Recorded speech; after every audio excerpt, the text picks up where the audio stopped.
వివిధ భారతి యూట్యూబ్ ప్రేక్షకులకు స్వాగతం, సుస్వాగతం. ఈరోజు మనము పంచతంత్రంలోని 4వ భాగమైన సంధిని మొదలుపెట్టుకుందాం. దాదాపు నెల రోజుల పాటు రాజకుమారులు ముగ్గురు కథల విషయం పక్కన పెట్టి రాజ్య పరిపాలనకి అవసరమైన వేదాభ్యాసము, శాస్త్రాభ్యాసము, జీవరసాయన శాస్త్రము, వ్యవసాయ శాస్త్రము, ధర్మశాస్త్రము, న్యాయశాస్త్రము, ధనుర్విద్యలను అభ్యసించారు.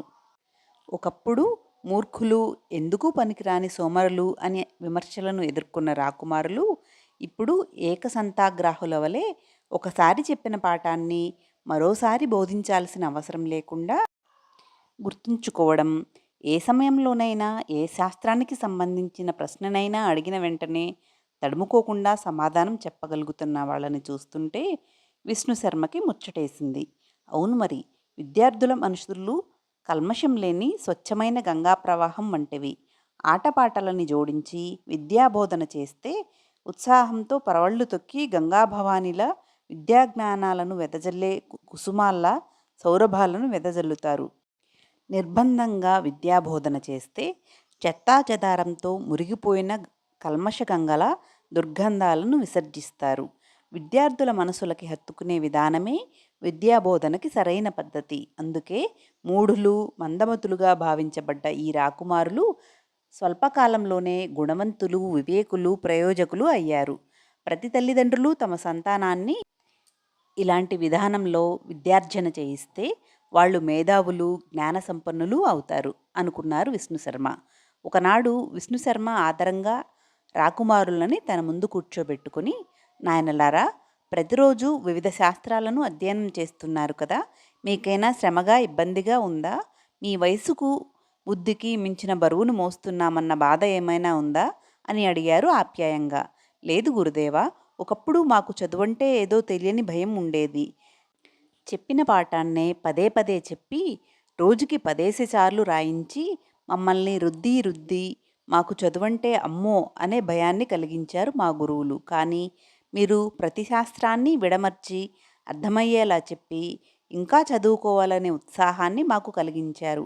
చదువు అనేది 4 గోడల మధ్య కూర్చుని మాత్రమే అభ్యసించేది కాదని, ఎక్కడున్నా ఎలా ఉన్నా ఆసక్తితో నేర్చుకునేదే చదువని గ్రహించాము.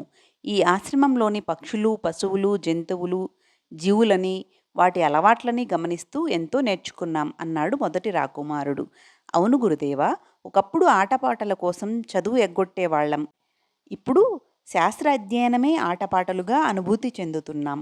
మన వేదాల్లోని ఆరోహణ అవరోహణలు గానాల్లా శాస్త్ర విద్యల్లో చేసే అంగన్యాస కరన్యాసాలు ఆటల్లా మమ్మల్ని ఆనందడోలికల్లో ముంచెత్తుతున్నాయి అన్నాడు రెండో రాకుమారుడు. నిజం నిజం, ఒకప్పుడు ఒక గడియ కాలం పాఠాలు వినాలన్నా విసుగ్గా ఉండేది. ఇప్పుడు వింటున్న కొద్దీ ఇంకా ఇంకా వినాలనిపిస్తోంది అన్నాడు మూడో రాకుమారుడు. మంచిది అంటూ విష్ణుశర్మ మందహాసం చేసి, విద్యార్థి అయిన వాడికి నిరంతర విద్యాభ్యాసం చేయాలన్న తపన ఉండాల్సిందే. అయితే మన శిరస్సుల్లో ఉన్న మస్తిష్కానికి కూడా కొంచెం ఆట విడుపు ఇవ్వాలి. అప్పుడే మరింత తపనతో, రెట్టించిన ఉత్సాహంతో విద్యని అభ్యసించగలడు. కనుక మీకు మీ విద్యాభ్యాసానికి ఈరోజు ఆట విడుపు. ఈవేళ పంచతంత్రంలోని 4వ భాగం లబ్ధ ప్రణాశం వినిపిస్తా అని చెప్పి దానిని వివరించసాగారు విష్ణుశర్మ. లబ్ధ ప్రణాశం అంటే నిరుపయోగమైన పనికిరాని కార్యంలో నుంచి కూడా లాభాన్ని పొందడం. లబ్ధి అంటే చేకూరడం అని, లేదా పొందడం అని కూడా చెప్పుకోవచ్చు. ఒక్కొక్కసారి తెలివైన వాళ్ళు కూడా తమ చేతికి దొరికిన దాన్ని మూర్ఖత్వంతో చేజార్చుకుంటారు. అలా వాళ్ళు చేజార్చుకున్న దాని నుంచి మరొకరు లబ్ధి పొందడానినే లబ్ధ ప్రణాశం అని అంటారు. దీనికి మరొక పేరు సంధి.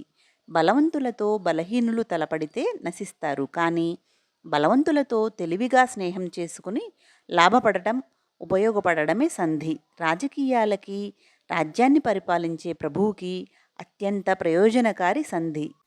దానిని వినియోగించి లబ్ధి పొందేవాళ్ళు, మూర్ఖత్వంతో దానిని వినియోగించుకోలేక నష్టపోయేవారి కథనాల సమాహారమే సంధి.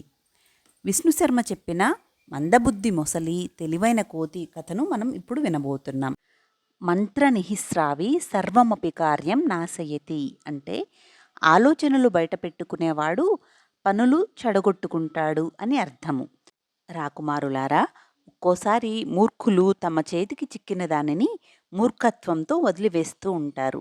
అటువంటి వారి మూర్ఖత్వాన్ని గమనించి తెలివైనవాడు తన పనిని సానుకూలం చేసుకోవాలి. ఇప్పుడు నేను దానికి సంబంధించిన ఒక కథను చెబుతాను వినండి అంటూ విష్ణుశర్మ కథ మొదలుపెట్టారు. ఒకానొక అడవి గుండా ఒక పెద్ద నది ప్రవహిస్తూ ఉండేది. ఆ నదికి ఆవలి ఒడ్డున మందబుద్ధుడు అనే మొసలి తన భార్యతో పుత్రునితో నివసిస్తూ ఉండేవాడు. నదికి ఈవలి వైపున గల మర్రి చెట్టుపై దూరదృష్టి అనే కోతి ఉండేది. ప్రతిరోజు ఈ దూరదృష్టి అడవిలో రకరకాల పండ్లు కోసుకుని వచ్చి వాటిని తన చెట్టుపై కూర్చుని హాయిగా తింటూ ఉండేది. అలా తింటున్నప్పుడు కొన్ని పండ్లు జారి నదిలో పడుతూ ఉండేవి. అలా జారిన పండ్లని మందబుద్ధుడు తింటూ ఉండేవాడు. ఒకనాడు మందబుద్ధుడు, ఇంతటి మధుర ఫలాలను ఈ నదిలో ఎవరో పడేస్తున్నారు.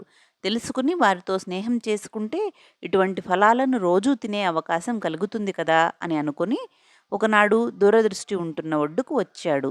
అప్పుడే పళ్ళు తెచ్చుకున్న దూరదృష్టి వాటిని తింటూ ఉండగా కొన్ని పండ్లు కింద పడడం మందబుద్ధుడు గమనించాడు. అయితే ఈ చెట్టుపై నుండే పండ్లు పడుతున్నాయన్నమాట అనుకుని, చెట్టు మీద ఉన్నవాడు ఎవడో కిందకు వచ్చి దర్శనం ఇవ్వవలసిందిగా కోరుతున్నాను అన్నాడు బిగ్గరగా. అప్పుడు దూరదృష్టి చెట్టు నుండి కిందకు దిగి మందబుద్ధుడిని చూసి, ఎవరు నీవు, ఎందుకొచ్చావు అని అడిగింది. నన్ను మందబుద్ధుడు అంటారు. ప్రతిరోజు ఈ నదిలో పడుతున్న మధుర ఫలాలు తిని ఇంతటి మధురమైన ఫలాలను నాకు కానుకగా ఇస్తున్న వారిని కలుసుకుని చెలిమి చేద్దామని వచ్చాను. అది నీవే అని తెలిసింది. నీకు ఇష్టమైతే నిన్ను నేను మిత్రునిగా చేసుకుంటాను అన్నాడు మందబుద్ధుడు నవ్వుతూ. ఒంటరిగా ఉంటున్న దూరదృష్టికి ఆ మొసలి మాటలు బాగా నచ్చి, అలాగే మిత్రమా, తప్పకుండా, నా పేరు దూరదృష్టి. నీ వంటి వానితో చెలిమి చేయాలని నాకు కూడా ఉన్నది అన్నాడు. ఆ క్షణమే అవి రెండూ మంచి మిత్రులైపోయాయి. ప్రతిరోజు దూరదృష్టి కొన్ని పండ్లను మందబుద్ధునకు ఇస్తే మందబుద్ధుడు తీసుకుపోయి వాటిని తన భార్యా కొడుకులకు ఇవ్వసాగాడు. ఒకనాడు ఈ పండ్లను తింటున్న మందబుద్ధుడి కొడుక్కి ఉన్నట్టుండి ఒక ఆలోచన వచ్చింది. వాడు తన తల్లితో, అమ్మా, నాన్న స్నేహితుడిచ్చిన పండ్లు ఇంత రుచిగా ఉంటే రోజూ ఈ పండ్లనే తింటున్న దాని మాంసము ఇంకెంత రుచిగా ఉంటుందో ఆలోచించు అన్నాడు. వెంటనే ఆడమొసలి నోట్లో నీళ్లూరి, నిజమేరా, కానీ ఏం చేస్తాం, మనం ఈ ఫలాలు తింటూ అదే దాని మాంసం అని అనుకోవాలి అన్నది నిరుత్సాహంగా. అమ్మా, నాకు ఆలోచన వచ్చింది. దాని ప్రకారం నీవు నాన్న దగ్గర ప్రవర్తిస్తే చాలు. నువ్వంటే ప్రేమ ఉన్న నాన్న తప్పక నీ మాట వింటాడు అన్నాడు కొడుకు మొసలి. ముందు నీవేమి అనుకుంటున్నావో చెప్పు అన్నది తల్లి మొసలి. సరే అయితే విను. నాన్న రాగానే ఆ సంగతి ఈ సంగతి మాట్లాడి నీ మిత్రుడు ఎలా ఉన్నాడు అని అడుగు. తరువాత, ఏమండి, నాకు మీ కోతి మిత్రుడు ఇస్తున్న ఫలాల రుచి ఎంతో బాగున్నది. ఈ ఫలాల కంటే వీటిని రోజూ తింటూ ఉన్న ఆ కోతి మాంసం ఇంకా బాగుంటుందని నాకు అనిపిస్తుంది. పైగా 2 రోజులలో మన అబ్బాయి పుట్టినరోజు కనుక ఆ రోజు వాడికి రోజూ పెట్టే ఆహారం కాకుండా రుచికరమైన ఆహారాన్ని పెడితే ఎంతో సంతోషపడతాడు అని అను. నాన్న వినకపోతే ఏడ్చో బతిమాలో ఆ కోతిని తేవడానికి ఒప్పించు అన్నాడు కొడుకు మొసలి. కొడుకు తెలివికి మురిసిపోయిన తల్లి మొసలి, అలాగే, తప్పకుండా చేస్తాను అని అన్నది. తర్వాత కొద్దిసేపటికే వచ్చిన మందబుద్ధుని వద్దకు ఆడమొసలి ప్రేమగా చేరుకుంది. అది కపట ప్రేమను నటిస్తూ, ఏమండి, నేను ఒకటి అడుగుతాను. నా కోసం కాదు, మన వాడి పుట్టినరోజు కానుకగా మీరు ఇస్తారా అని అన్నది. ఓ, తప్పకుండా, మీరంటే నాకు ఎవరు ఎక్కువ, నీవు ఏది అడిగితే దానినే వాడి పుట్టినరోజు కానుకగా అందిస్తాను అన్నాడు మందబుద్ధి. చావు కబురు చల్లగా చెప్పినట్లు అసలు విషయాన్ని చెప్పింది ఆడమొసలి. ఆ మాటలు వింటూనే మందబుద్ధుడు తీవ్ర కోపంతో, నా గురించి ఏమనుకుంటున్నావు, మిత్రుని ప్రాణాలు తీసే ద్రోహిననుకుంటున్నావా, నీ మాట చచ్చినా వినను అన్నాడు. సరే అయితే, మాకంటే నీకు ఆ కోతే ఎక్కువైనప్పుడు ఇంక మేం నీ దగ్గర ఎందుకు, నా కొడుకుని తీసుకుని వెళ్ళిపోతాను అని బెదిరించింది ఆడమొసలి. ఇక తప్పనిసరి కొడుకు మీద ప్రేమతో కోతిని తెస్తానని బయలుదేరాడు మందబుద్ధి. దూరదృష్టి తన మిత్రుని చూసి, ఏం మిత్రమా, ఇప్పుడే కదా వెళ్ళావు, మళ్ళీ వచ్చావేం అని అన్నాడు. అప్పుడు మందబుద్ధుడు, మిత్రమా, 2 రోజులలో నా కొడుకు పుట్టినరోజు. నిన్ను ఇప్పుడే తీసుకురమ్మని మారాం చేయడంతో రాక తప్పలేదు. కనుక నీవు ఇప్పుడే బయలుదేరు అన్నాడు. దూరదృష్టి అడవిలో దొరికే రకరకాల పండ్లను వెంట తీసుకుని మందబుద్ధి దగ్గరకు వచ్చి, మిత్రమా, నేను ఈ నీటిని దాటి ఎలా రాగలను అని అన్నాడు. అప్పుడు మందబుద్ధుడు పండ్లను తన వీపుపై పెట్టించుకుని దూరదృష్టిని తన వీపు మీద ఎక్కమన్నాడు.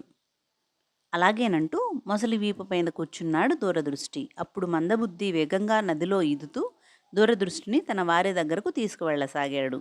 నది మధ్యలోకి చేరిన తరువాత మందబుద్ధికి దుఃఖమాగక ఏడుస్తూ, మిత్రమా, నా కొడుకు పుట్టినరోజుకని నిన్ను తీసుకుపోవడం లేదు. శాశ్వతంగా నీ ప్రాణాలు తీయడానికే తీసుకుపోతున్నాను. నీవు ఇచ్చిన పండ్లే ఇంతటికి కారణమయ్యాయి. అవి తిన్న నా కొడుకు, భార్య పండ్లే ఇంత రుచిగా ఉంటే నీ మాంసం ఇంకెంత రుచిగా ఉంటుందోనని నన్ను పట్టి పీడించి నా చేత ఈ మిత్రద్రోహాన్ని చేయిస్తున్నాయి అన్నాడు రోధిస్తూ. ఆ మాటలు విన్న దూరదృష్టికి భయం కలిగిన వెంటనే తన బుద్ధికి పదును పెట్టి, అయ్యో మిత్రమా, ఈ సంగతి ముందే చెబితే మా కోతులకు ఉండే అత్యంత రుచికరమైన గుండెకాయను తీసుకువచ్చేవాడిని కదా. రుచంతా దానిలోనే ఉంది. ఒట్టి మాంసంలో, చర్మంలో ఏముంటుంది అన్నాడు. కోతి మాటలు నమ్మిన మందబుద్ధుడు, అయితే మిత్రమా, మీ కోతులు గుండెకాయను మీ దగ్గర ఉంచుకోరా? ఆ విషయం నాకు తెలియదే. అయితే పద, నిన్ను మళ్ళీ చెట్టు దగ్గరకు తీసుకుపోతాను. నీ గుండెకాయను తీసుకుని మళ్ళీ మా ఇంటికి బయలుదేరదాం అని వెనుదిరిగి చెట్టు దగ్గరకు తీసుకువచ్చాడు. నది ఒడ్డుకు వస్తూనే దూరదృష్టి బతుకుజీవుడా అనుకుంటూ ఎగిరి చెట్టెక్కి, ఒరేయ్ మిత్రద్రోహి, ఎంత మోసం చేశావురా! నా ప్రాణాలనే తీయడానికి చూస్తావా? అయినా నువ్వింత మూర్ఖుడివేంటి? ఎవరైనా గుండెకాయను బయటకు తీస్తారా? అలా తీస్తే బ్రతుకుతారా? ఏది నీ గుండెకాయను బయటకు తీయి, నువ్వు బ్రతుకుతావో లేదో తెలుస్తుంది అన్నాడు వెటకారంగా. కోతి మాటలు విన్న మందబుద్ధుడు తన గుట్టు దానికి తెలిసిపోయిందని అర్థమయ్యి, అయ్యో మిత్రమా, నేనేదో సరదాగా అన్న మాటలకు నీవు నిజమనుకున్నావా? నేను మరీ అంత అమాయకుడిని కాదు మందబుద్ధా. నీ అసలు రంగు నాకు తెలిసిపోయింది. ఇక నేను కూడా మండూకరాజు వలె నిన్ను నమ్మి కిందకి రాను అని అన్నాడు దూరదృష్టి. ఎవరా మండూకరాజు, ఏమ కథ అని అడిగాడు మందబుద్ధి. దూరదృష్టి అనే కోతి చెప్పిన మండూకరాజు తెలివి తక్కువ సర్పం కథను మనం ఇప్పుడు వినబోతున్నాం. ఆత్మవినాశం సూచయత్వ అధర్మ బుద్ధి అంటే అధర్మ బుద్ధి ఆత్మవినాశనాన్ని సూచిస్తుంది అని అర్థం. ఒకానొక బావిలోని కప్పలకు రాజైన ఒక మండూకము తన తోటి కప్పల మోసం చేత చావబోయి ఎలాగోలా తప్పించుకుని ఆ బావి నుంచి పారిపోయి వచ్చింది. దాని పేరు మండూకం.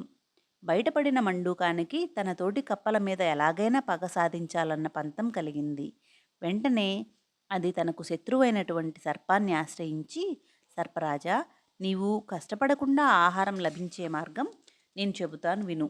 ఇక్కడికి దగ్గరలోని ఒక బావిలో నివసించే కప్పలకు నేను రాజును. అయితే నా వాళ్లే నన్ను మోసంతో చంపబోగా పారిపోయి వచ్చి ఇలా తిరుగుతున్నాను. నీవు వాటన్నిటినీ పట్టి భక్షించాలి. అందుకు తగిన ఏర్పాటు కూడా బావిలోనే ఉంది. అదేమిటో నేను నీకు బావి దగ్గరకు పోయాక చూపిస్తాను. కానీ ఒక షరతు. బావిలో నా శత్రువులే కాక నా పక్షం వారైన కప్పలు కూడా కొన్ని ఉన్నాయి. వాటిని నువ్వు ఎట్టు పరిస్థితుల్లోనూ తినకూడదు అని అంది కప్ప. ఆ కప్ప మాటలకు సరే అని దానితో బాటు బయలుదేరింది ఆ పాము. పాముని బావి దగ్గరకు తీసుకుపోయి, సర్పరాజా, ఇదిగో బావిలో ఈ బొరియ ఉంది. నీవు ఇందులో ఉండే నేను చెప్పిన పనిని చేయాలి అంది కప్ప. ఆ రోజు నుండి ఆ సర్పం అందులో ఉంటూ ఆ మండూకరాజు చెప్పిన కప్పలన్నింటినీ తినేసింది. తన శత్రువులందరూ నశించిపోవడంతో షరతు ప్రకారం పామును వెళ్ళిపోమన్నది కప్ప. అప్పుడు సర్పము విషపు నవ్వు చిందిస్తూ, నువ్వు రమ్మంటే వచ్చాను కదా అని పొమ్మంటే పోతానని ఎలా అనుకున్నావు? నేను ఇక్కడే ఉండి మొత్తం కప్పలను తినేస్తాను అంటూ అన్ని కప్పలను తినేసింది. అయ్యో, ఈ సర్పము మా కప్పలకి శత్రువని తెలిసి కూడా మూర్ఖత్వంతో దీనిని తెచ్చుకుని నా నెత్తి మీద పెట్టుకున్నందుకు తగిన శాస్తే జరిగింది అని అనుకుంది మండూకము. ఒకనాడు ఆ సర్పము, మండూక, నీ బావిలో ఉన్న కప్పలన్నీ అయిపోయాయి. నన్ను పిలిచింది నువ్వే కనుక నా మంచి చెడులను నువ్వే చూడాలి. కాబట్టి నీవే నాకు ఆహారాన్ని సంపాదించాలి. కనుక పోయి దగ్గరలో ఉన్న బావులలో కప్పలు ఉంటే నాకు చెప్పు అని అంది ఆజ్ఞాపిస్తున్నట్లు. సర్పము మాటలకు సరే అన్న కప్ప ప్రాణాలను అరచేతిలో పెట్టుకుని ఆ అడవి నుండి బయలుదేరి ఒక చెరువులో దాక్కుంది. తనకు ఆహారం తెస్తుందేమోనని ఎదురు చూస్తున్న సర్పానికి మండూకరాజు జాడ తెలియకపోవడంతో, నేనింత వెర్రివాడినేంటి, నా వద్ద నుండి బయటపడిన ఆ మండూకము తన ప్రాణాలు దక్కినవి చాలే అని అనుకుని పారిపోయి ఉంటుంది అని అనుకుంది. ఆ కథంతా చెప్పి దూరదృష్టి మందబుద్ధుడితో, ఈ విధంగా నేను నీ వంటి మూర్ఖుడి నుండి బయటపడ్డాను. మళ్ళీ నీ వద్దకు రావడానికి నేనేమన్నా గాడిద వంటి మూర్ఖుడినా అన్నాడు వెక్కిరింతగా. ఎవరా గాడిద, ఏమా కథ అన్నాడు మందబుద్ధుడు. మిగిలిన కథలను తరువాయి భాగంలో కొనసాగిద్దాం. సర్వే జనా సుఖినో భవంతు. లోకా సమస్తా సుఖినో భవంతు. ఓం శాంతి శాంతి శాంతి.